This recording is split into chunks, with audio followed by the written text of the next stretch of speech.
શરમ કરજો અગર આજથી 1 મહિના પછી 15મી ઓગસ્ટ યા 26મી જાન્યુઆરી તમે આઈ લવ ઇન્ડિયાના સ્ટેટસ મૂક્યા હતો, કેમ કે તમને ઘણતો ફરક નહીં પડતો કે ભારતમાં ચાલી શું રહ્યું છે. છેલ્લા 19 દિવસથી સોનમ વાંગચુક એ ભૂખ હડતાળ પર બેઠા છે અને આ કોઈ સાધારણ માણસ નથી જેમને આખા દેશને ઇનોવેશન શીખવાડ્યું, જેમના ઉપર 3 ઇડિયટ્સ બની હતી.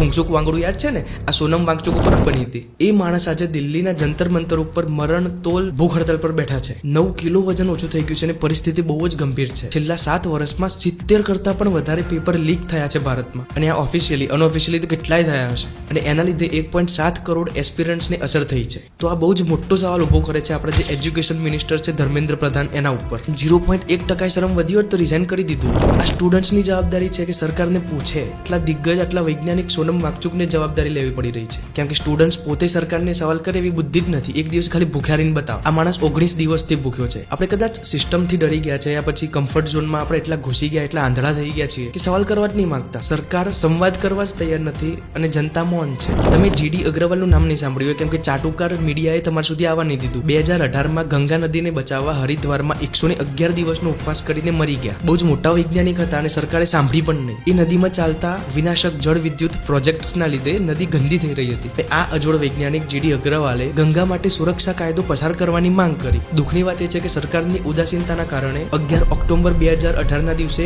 એ મરી ગયા, ભૂખ હડતાલમાં મરી ગયા. કદાચ સોનમ વાંગચુક સાથે પણ આવું થયું ને તો સ્ટેટસ મૂકતા 15મી ઓગસ્ટે મરી જજો. 20 જુલાઈએ સંસદ ભવન તરફ માર્ચ થવાની છે. અત્યારની પેઢી તો બેઉ જ છે, પણ જો આજે પણ આપણે ચૂપ રહ્યા ને, આવનારી પેઢી પર માફ નહીં કરે. કેટલાને તો ખબર નથી કે સોનમ વાંગચુક છે કોણ. તેમનું બધું જ સમજાવતું વિડીયો બનાવીશ, નીચે લખો સોનમ વાંગચુક, અને ફાલતુના વિડીયોઝને આગળ વધાર્યા કરતા આને લાઈક અને શેર કરજો.